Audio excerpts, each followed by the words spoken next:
Der Hubert kann seinen preußischen Diebsbangert überreden, dass er nicht auf Peru umfliegt und sich seine preußische Gespuse aus dem Kopf schlägt.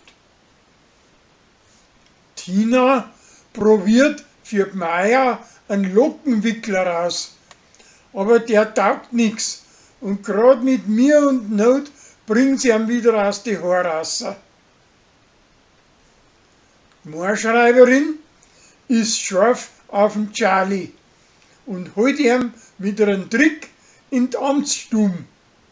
Aber der kommt dahinter und pflanzt sie recht. Für einen guten Zweck, deren Uschi und Sophia um die Wett Kürzen verschönern.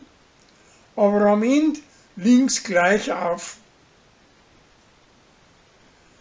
Der Meier stinkt da recht, dass der Philipp auf Zara steht und drum möcht's die zwei mit einem Licht erschrecken.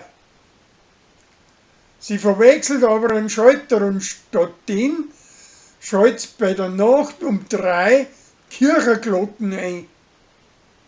Da wacht ganz Lansing auf und die Ostermesse wird von 6 Uhr der Früh auf 4 Uhr vorverlegt. Über Ostern kriegen die Wirtsleute viel Besuch. Der Max kommt und der Wickerl und der Flori und sogar der Leni seine preußische Tochter aus Wern.